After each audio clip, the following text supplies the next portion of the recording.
Sumin sat perfectly still at her assigned desk, trying to make herself smaller. Around her, the Orion Arm Academic Exchange hummed with a quiet, alien energy. The air smelled faintly of ozone and something sweet, like overripe fruit. Students from a dozen different worlds moved through the wide, softly lit hall. There forms a tapestry of strange colors and gentle, flowing motions. Sumin, with her human shape and simple black uniform, felt like a rough sketch on a page of fine silk. Earth was a death world. That was the official classification. A planet of extreme weather, relentless gravity, and life forms that fought for every scrap of existence. To everyone else here, it meant Sumin was a curiosity, a thing of unpredictable violence and brute strength. She saw the glances, the subtle shifts away when she walked by. She was used to it. A soft chime announced the start of the new cycle. Professor Quan, one of the few other humans on staff, stood at the front. His kind eyes scanned the room and landed on Sumin with a hint of sympathy. "Today we begin a new joint project," he announced. "To foster deeper understanding, all desks will now be shared. Pairings have been assigned." A wave of soft, rustling discomfort moved through the non-human students. Sumin kept her face neutral. Sharing a desk was not a human problem. Humans crowded onto buses and into cafes all the time. But for many of the other species, personal space was a sacred, non-negotiable thing. Her student pad flickered, displaying her new deskmate's name, Taehyun. Species, Sylthian. A brief profile showed a species known for artistic brilliance, philosophical depth, and a physical delicacy that required carefully controlled environments. Their homeworld, Sylthos, was a place of gentle meadows and mild climates, a direct opposite of Earth. He approached a moment later. He was tall and slender, with skin the pale lavender of a twilight sky. His hair was a silvery wave, and his large, dark eyes held a deep, intelligent calm. He moved with a dancer's grace, but Sumin saw the tension in his long fingers as he placed his materials on the desk. He did not look at her. He sat down, leaving as much space as the connected chair allowed. The silence between them was thick. Sumin focused on her own pad, pulling up a reading on stellar mechanics. From the corner of her eye, she watched him. He was preparing a holographic brush, his movements precise and beautiful. He was creating a tiny, glowing landscape of floating mountains and soft waterfalls. It was breathtaking. A loud clang echoed from the hallway, a service panel being closed too hard by a maintenance droid. Sumin didn't even flinch. On Earth, sudden noises were background noise. But Taehyun jerked violently. His elbow knocked against the desk edge, and a sharp, pained hiss escaped his lips. The holographic landscape flickered and died. He cradled his arm, his face a mask of quiet embarrassment. Sumin saw the skin where he'd hit. It was already darkening to a deep plum color. Sylthians bruised like overripe peaches. Without a word, Sumin reached into her own bag. She pulled out a small, human-made med stick. It was a simple coolant and analgesic dispenser, standard issue for Earth kids who played on rocky ground. She held it out to him, her movements slow and deliberate. Taehyun stared at the object, then at her hand. His eyes held not fear, but a deep, weary caution. He was waiting for the other shoe to drop, for the Deathworld aggression he'd been warned about. "For the bruise," Sumin said, her voice low and even. "It takes the sting away." He hesitated for a long moment. Then, with a slight nod, he took it. His fingers were cool and dry against hers, and he withdrew his hand quickly. He examined the simple device, found the activator, and pressed it to his injury. A faint sigh of relief escaped him. "Thank you," he murmured, his voice like wind through reeds. He placed the med stick carefully on the desk between them, a neutral offering. "It was just a noise," Sumin said, looking back at her pad. "It means nothing. To you," Taehyun said softly, almost to himself. "To my people, a sudden sound can be a sign of a system breach or a structural fault. It is a trigger for alarm. Here, it's just a clumsy droid," Sumin replied, still not looking at him.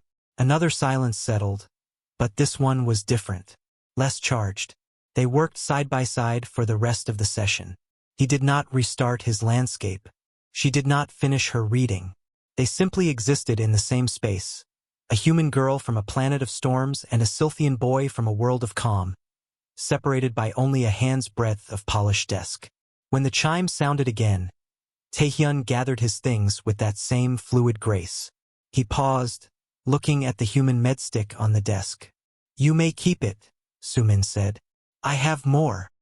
He gave another small nod, this one with a slight, almost imperceptible dip of his head that wasn't quite a bow. Then, "Thank you again, Sumin." He knew her name. He had looked it up. He walked away, blending into the stream of silken robes and soft chatter. Sumin sat for a moment longer in the quieting hall. The encounter hadn't been friendly, but it hadn't been hostile. It was a first step across a vast gulf of understanding. She had shared her desk, and, in a very small way, she had shared a piece of her Deathworld, not as a weapon but as a tool for relief. It was a start. The shared desk became a quiet island in the bustling academy. Sumin and Taehyun developed a routine of careful, wordless coexistence. They arrived, nodded faintly, and began their work. They did not speak unless required by a class exercise. The human medstick was gone from the desk, but a new, unspoken agreement had taken its place. A week after their pairing, the Academy experienced a system-wide anomaly. It was a minor technical glitch, the kind that was solved in under 3 minutes. But for those 3 minutes, the artificial gravity in the central learning spire began to pulse. It was not dangerous. The fluctuation was within a 5% safety margin. For most species, it was a mild inconvenience, a feeling of being on a slow elevator. For Sumin, it was familiar. Earth's gravity training facilities for pilots and engineers often included random, jarring shifts to simulate equipment failure or atmospheric turbulence. Her body knew what to do. As the floor seemed to tilt, she simply widened her stance, bent her knees slightly, and locked her core. Her data pad slid, and she caught it without looking. For Taehyun, it was a nightmare. Silthos had constant, gentle gravity. His people had never needed to develop those reflexes. One moment he was reaching for his holographic stylus. The next the world dropped out from under him. His chair rolled back, and he stumbled forward with a soft gasp, his long limbs flailing for balance. Sumin saw him fall towards the hard edge of the shared desk. Without thinking, she moved. Her hand shot out, not to catch his delicate arm, but to plant itself firmly against his shoulder, stopping his momentum. Her other hand gripped the back of his chair, anchoring it. She was a rock in the shifting room. The gravity stabilized as suddenly as it had wavered. The usual gentle pull of the station returned. A murmur of relieved chatter filled the hall. Taehyun was frozen, his shoulder under Sumin's steadying hand. His eyes were wide.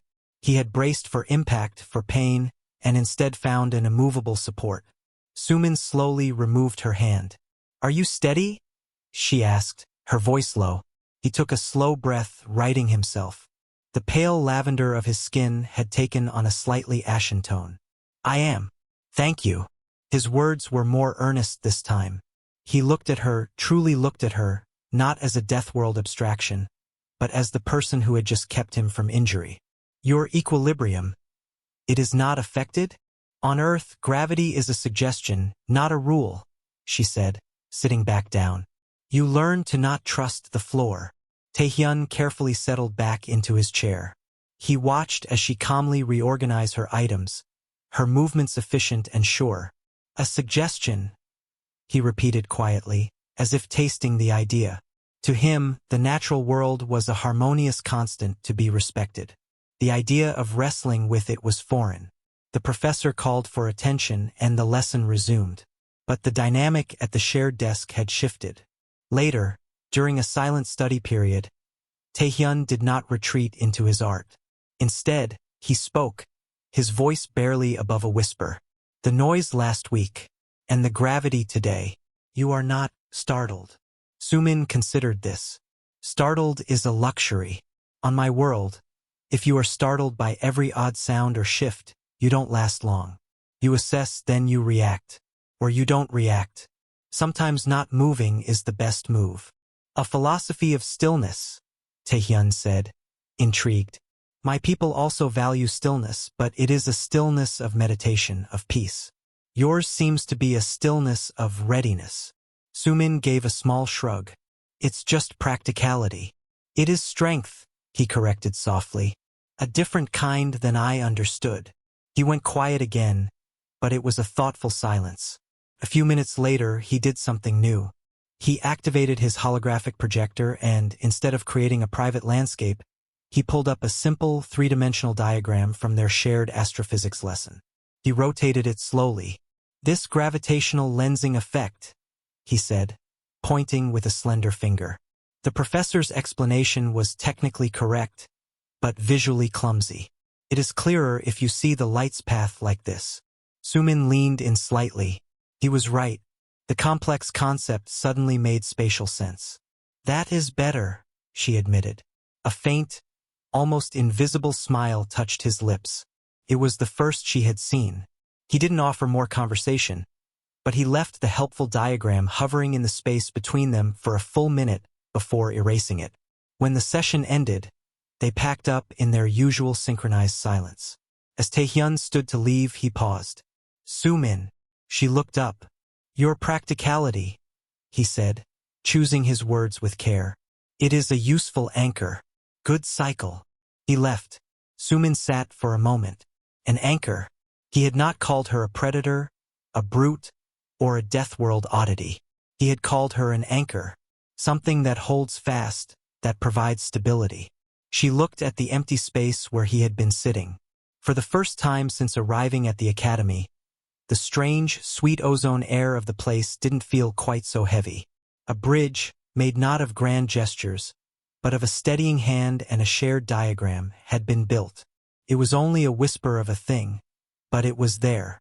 The bridge of quiet understanding between Sumin and Taehyun was solid, but the academy was a wide sea. Not everyone paid attention to such small, silent changes. A group of students from a species called the Kravani often filled the common hall with loud, good-natured boasting. They were from a high-gravity mining world, strong and rugged, with thick, stony skin. They were not evil, but they were culturally blunt, seeing subtlety as a weakness. Taehyun, with his delicate tools and silent artistry, became a target for their teasing. They never touched him. Physical aggression was strictly forbidden at the exchange. But their words were heavy things. One afternoon in the common hall, Sumin sat at a table with Jiho, another human student. They were discussing a project. Nearby, Taehyun was working alone on a complex holographic sculpture, a delicate lattice of light that bloomed like a silent firework. His focus was absolute. A few Kravani lounged at a nearby table. One, named Goran, let out a rumbling laugh. Look at the Silthian, still making pretty lights. Does your whole world just play with glow sticks? Taehyun's shoulders stiffened, but he did not look up. His fingers continued to move, but the rhythm was off. The lattice flickered. It's not strength, another Kravani chimed in. It's decoration. Useful for a party, maybe. Jiho shifted uncomfortably. Should we say something? He whispered to Sumin. Sumin watched Taehyun. She saw the tension in his jaw, the way he was trying to make himself smaller. She remembered his words. Confrontation breeds discord. To him, ignoring it was the correct, harmonious response. To her, it was like watching someone stand in the rain and refuse to move. He has to handle it his way, Sumin said quietly, though it felt wrong in her gut. The Kravani, not getting a reaction, grew bored. As they got up to leave, Goran swung his heavy bag carelessly over his shoulder. The bag clipped the edge of the table where Taehyun's holographic projector sat. The device skidded, teetered, and fell to the floor with a sharp crack. The beautiful light lattice vanished instantly. The physical projector, a piece of elegant Silthian tech, lay still, its casing fractured. Goran looked back, more surprised than sorry. Oh, clumsy me. His tone was not mean, just dismissive. To him, it was a minor accident. To Taehyun, it was like seeing a library burn. He stared at the broken projector, his face a mask of quiet devastation. It was clearly expensive, likely irreplaceable here. The Kravani moved on, their laughter fading down the corridor. Jiho sighed. Rough. That's a week's work gone. Sumin said nothing. She pushed back her chair and stood up. She walked over to Taehyun's table. He hadn't moved. He just looked at the pieces. She knelt down, picking up the projector. She examined the crack along the casing. The internal crystal matrix was probably intact, but the housing was ruined. Without a word, she walked back to her own bag, which was a sturdy military surplus pack from Earth. She pulled out a roll of gray bonding tape. It was strong, flexible, and designed to seal anything from a torn spacesuit to a broken tool handle. She returned to Taehyun's side. He finally looked at her, his dark eyes confused. Sumin didn't ask permission. She simply began to work. She aligned the broken pieces of the casing with careful precision. Then she wrapped the bonding tape around it in a tight, crisscross pattern. Her movements were not gentle, but they were exact. She used her strength to pull the tape tight, sealing the fracture with a series of firm, decisive pulls. In less than a minute, the projector was held together in an ugly, gray, but very functional cocoon. She placed the repaired device back on the table in front of him. She pressed the power node. With a soft hum, the projector flared to life.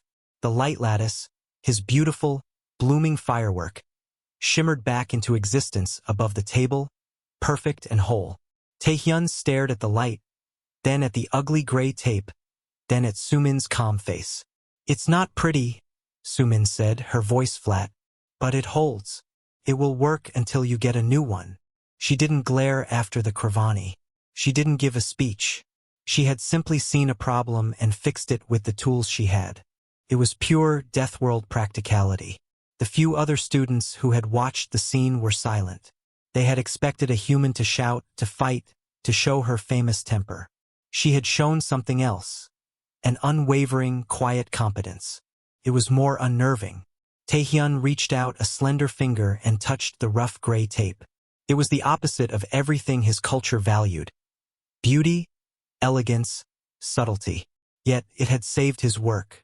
It had given him back his creation. Thank you, Sumin, he said. His voice thick with an emotion she couldn't name. It wasn't just gratitude. It was awe. She gave a single nod. Don't thank me. Just don't let them think beauty is weakness. Sometimes beauty needs ugly tape to survive. She went back to her table with Jiho. Taehyun did not return to his work immediately. He sat for a long time, looking at the taped projector, then at Sumin's back as she talked to her friend. The Kravani's words had made him feel small. Sumin's silent, efficient action hadn't made him feel big. It had made him feel protected. And it made him wonder, for the first time, if there was a strength that didn't have to shout. A strength that could be as quiet as it was solid. A strength that could hold broken things together. The incident with the tape changed things. It was a visible marker, a gray scar on the sleek projector that everyone could see. It sparked questions, quiet rumors. But at their shared desk, it sparked something simpler. A conversation. The next morning, Taehyun arrived first. He had the taped projector with him. When Sumin sat down, he did not immediately retreat into his work. Instead, he turned slightly towards her. The lattice is stable, he said. The tape does not interfere with the field harmonics. It is surprisingly effective. Sumin nodded, arranging her materials. Good. I wish to repay your help, he continued, his tone formal but sincere. I am skilled in holographic form. I could assist you with your visual project for xenobiology. I saw your preliminary sketches. The anatomy is correct, but the depth and lighting could convey the subject's ecosystem better. Sumin paused.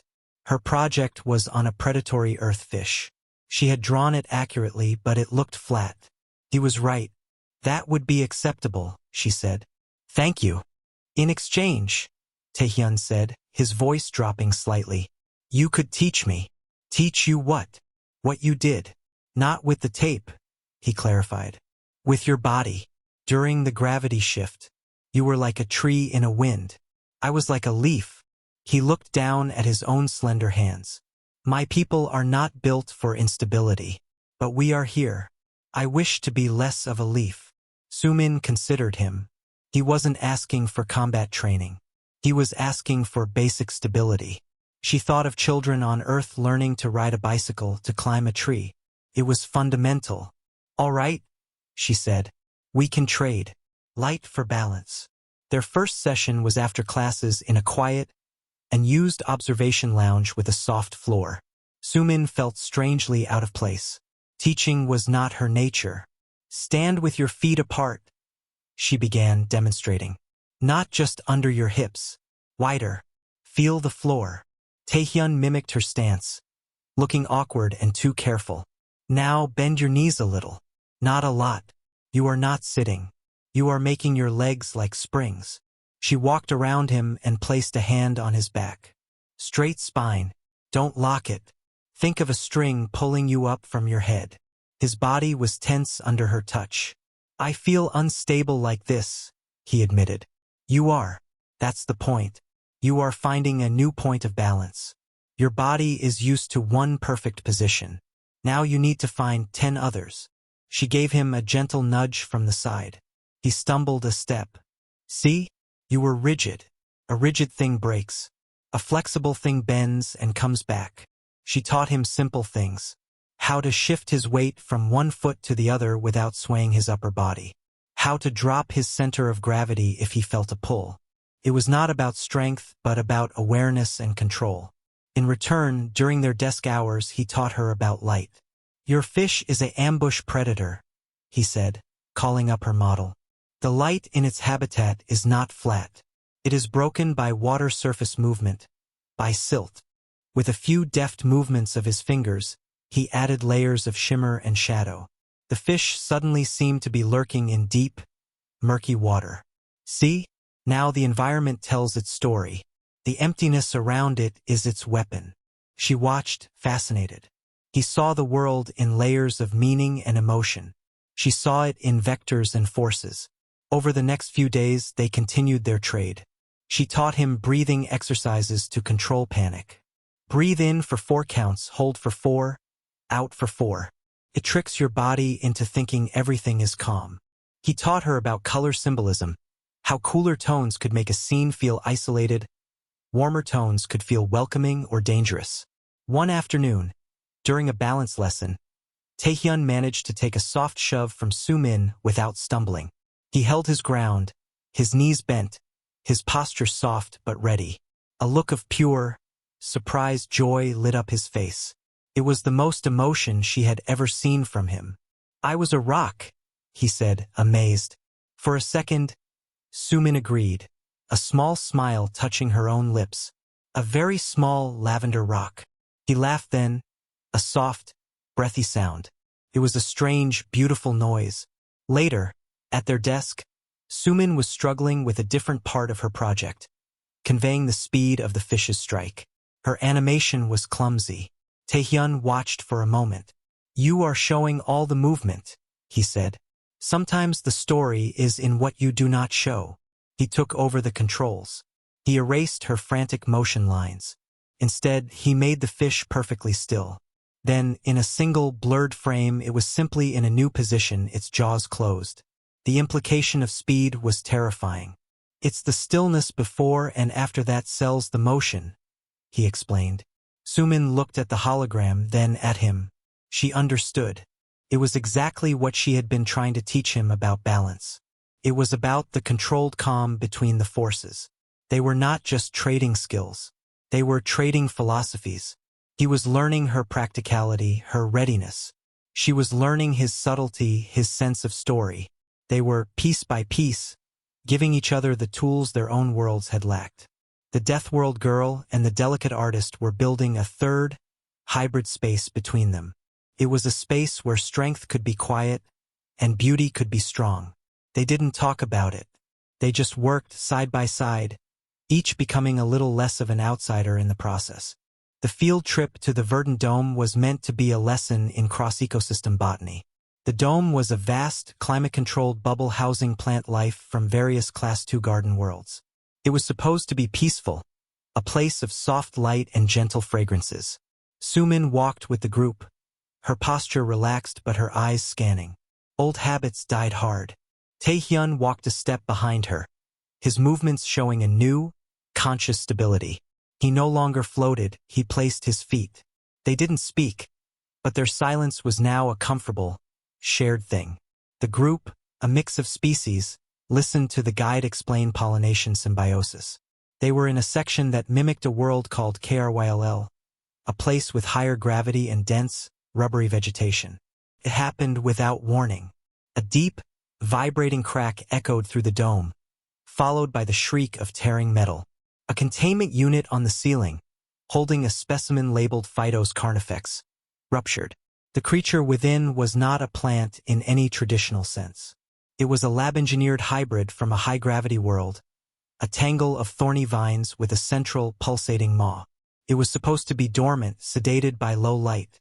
The ruptured tank and the full-spectrum dome lights changed that. The Phytos carnifex hit the soft soil with a wet thud. For a second, it was still. Then it uncoiled, vines whipping out, thorns digging into the earth for anchor. It was disoriented, hungry, and fast. Pure panic erupted. The guide froze, fumbling for an alarm. Sylphians, including Hannah from their class, stood paralyzed, their culture having no protocol for sudden, violent chaos. The Kravani students, for all their boasting, stumbled back, shouting. Their strength was for lifting, not for facing a whipping, predatory vine. Sumin's mind went quiet. The fear was there, a cold trickle in her veins, but it was instantly compartmentalized. Assess. React. The creature was between them and the main exit. Its vines were exploring, lashing out at movement. A cry to her left. Hannah had tripped over a root, falling directly into the path of a probing vine. Taehyun gasped, stepping forward instinctively but halting, unsure what to do. His eyes were wide with terror, fixed on his fallen classmate. Taehyun. Sumin's voice was not a shout, but a sharp, clear command. Cut through his panic. He looked at her. She didn't look scared. She looked focused. The wall.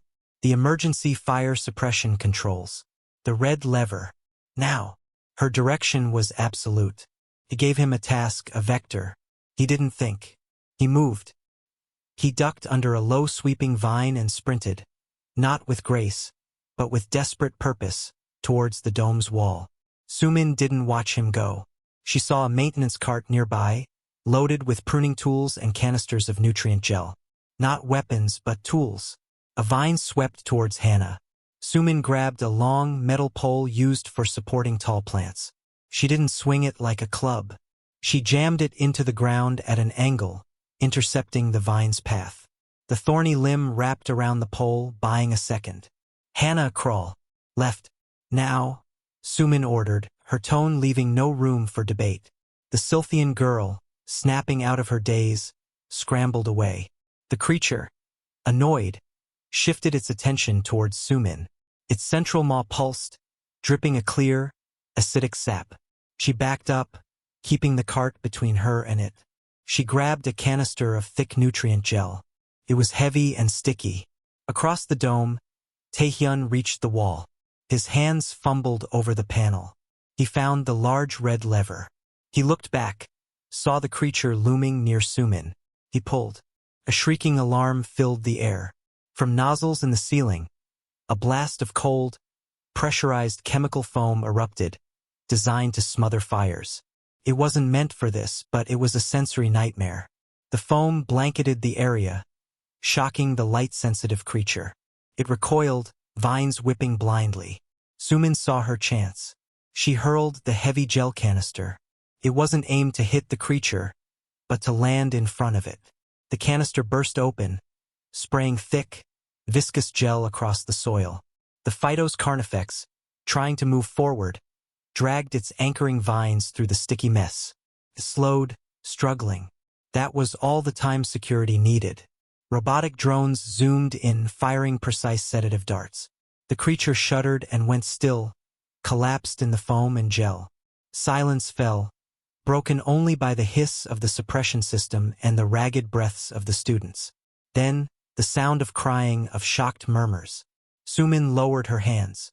She was splattered with foam and a bit of gel, but unhurt. She looked for Taehyun. He was helping Hannah to her feet, his voice soft, asking if she was injured. Other Scythians, seeing him, began to cluster around him, their faces pale with shock. They were speaking in hushed, frantic Scythian. Taehyun listened, then shook his head. He pointed towards Sumin. He said something to them, his voice firming. Then he extricated himself and walked through the mess towards her. His lavender skin was flecked with white foam, his clothes disheveled. But he walked steadily. He stopped in front of her. For a moment, they just looked at each other amidst the chaos. "You told me to pull the lever," he said, his voice trembling only slightly. "I did not hesitate." "I know," Sumin said. "You moved. You stood in its way. I used the environment." He took a deep, shivering breath, the 4-count breath she had taught him. His eyes were bright, not with fear now, but with a dawning realization. "They are looking to me," he said quietly, glancing back at the other Scythians. "They are lost. They think because I moved, I knew what to do." "You did know," Sumin said. "You knew to listen, and you knew where the lever was." "I knew because you told me." He looked at her, and his gaze held a new weight. "You were the rock. I was just your hand." Security and medics flooded in, beginning to usher the shaken students out. As they were led away, the other Scythians instinctively fell in behind Taehyun, their eyes on his back. And Taehyun, without seeming to think about it, kept his eyes on Sumin, a fixed point in the receding chaos. The hierarchy had not been fought for. It had been given in a moment of terror, through a clear, calm voice and a steady will. He had become their leader because he had chosen to follow hers. The days after the dome incident were different. A quiet tension had settled over the Scythian students. They moved through the halls in a tighter group, their usual serene chatter replaced by hushed conversation.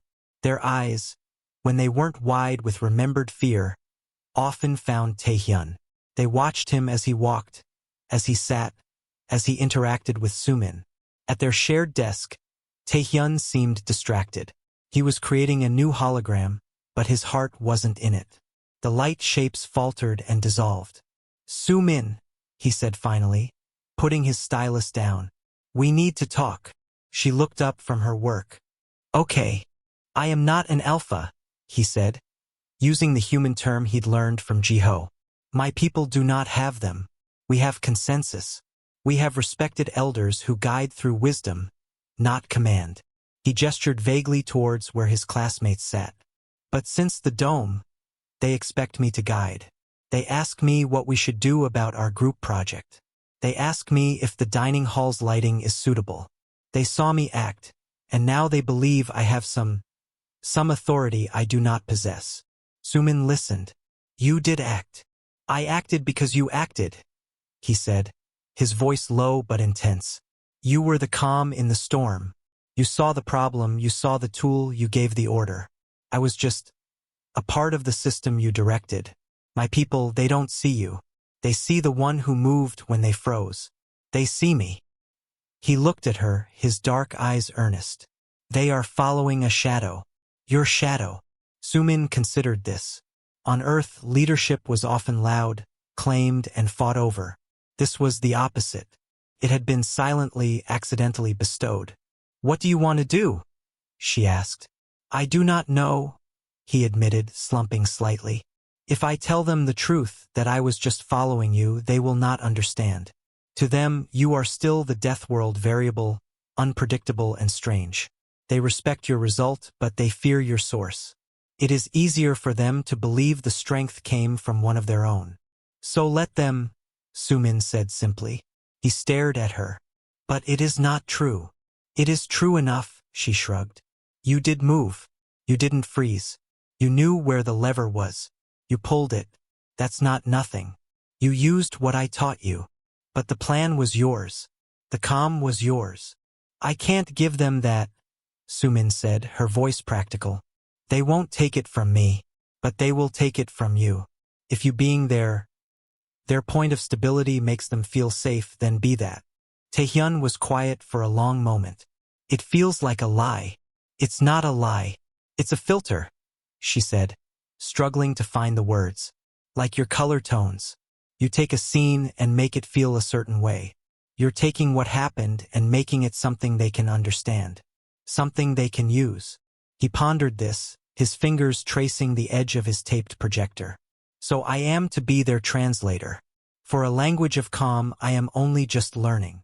You're learning it faster than they are, Sumin said. Because you're sitting here. A small, weary smile touched his lips. He looked at the gray tape, the symbol of her practical, fixing strength. They call you my steady star now. Among themselves. Did you know? Sumin blinked. No. It is a Scythian term. It means the fixed point in the sky you navigate by. You do not need to speak to a star. You just need to know it is there. He looked at her. That is what you are. For me. And now, through me, for them. He seemed to come to a decision. He straightened his posture, the new habit of stability firming his spine.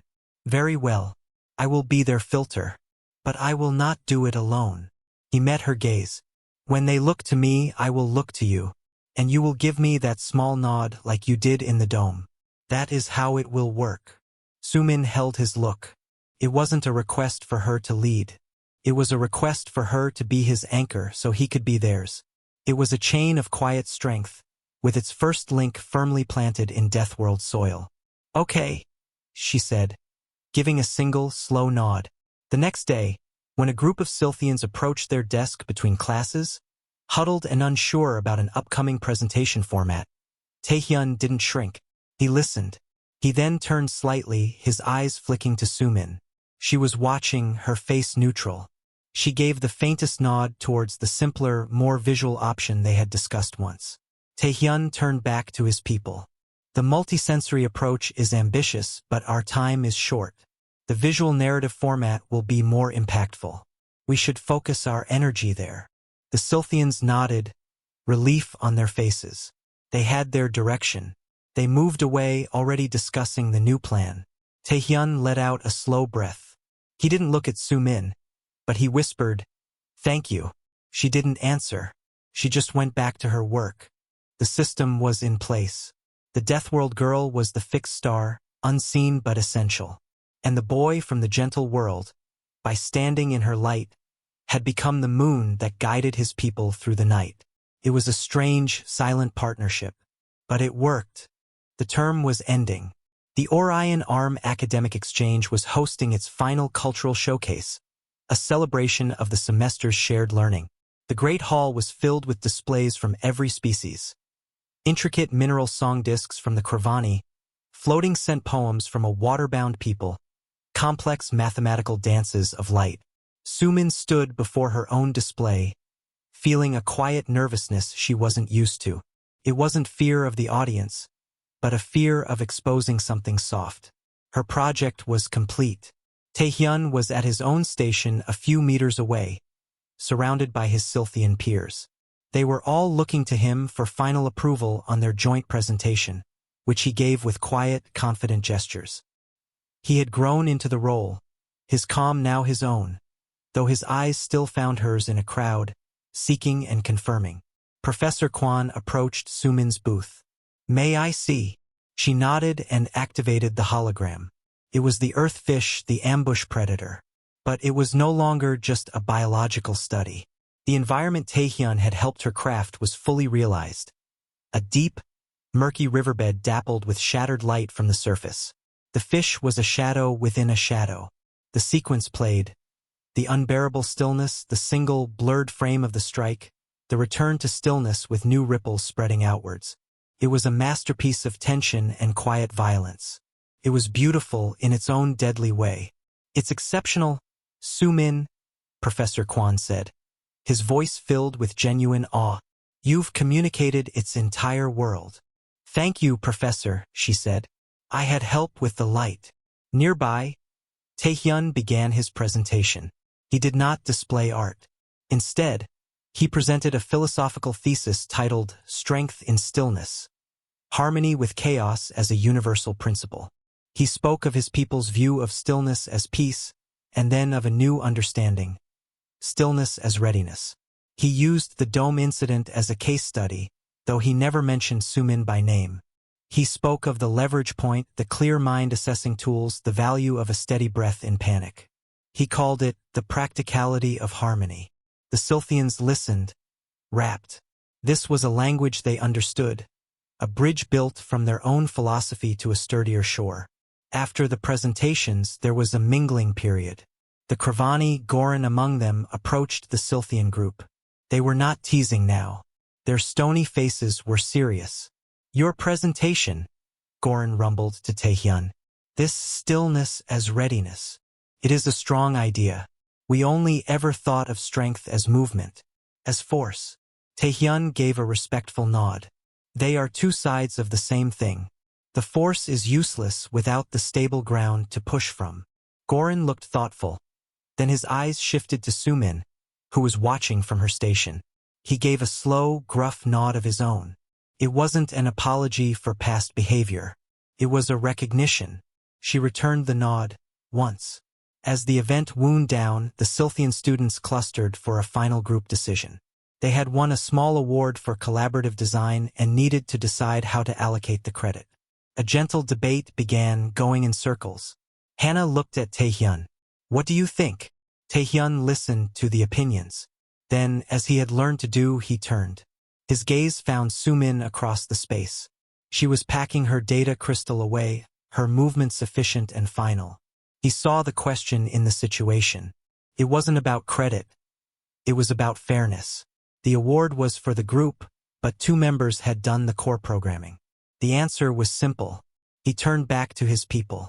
The credit should be shared equally, he said, his voice leaving no room for debate. But the prize resources should go to Hannah and Jean for the system's architecture. Their work was the foundation. A structure is only as strong as what you do not see. It was fair. It was logical. It was exactly what Sumin would have said. The Scythians considered it for a moment.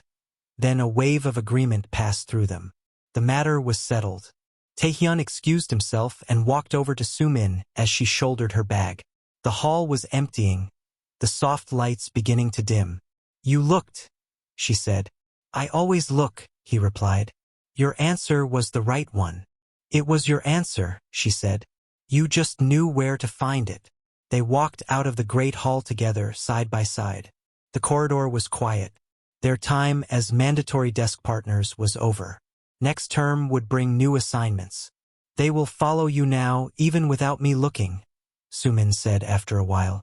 You don't need my nod. I know, Taehyun said, but I will miss it. He stopped, facing her. You never wanted to be an alpha. You never raised your voice. You never fought for it. There was nothing to fight, she shrugged. It just was.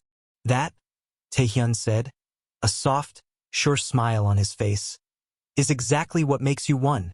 They reached the junction where their living quarters diverged. There was no dramatic farewell. They had never been dramatic people.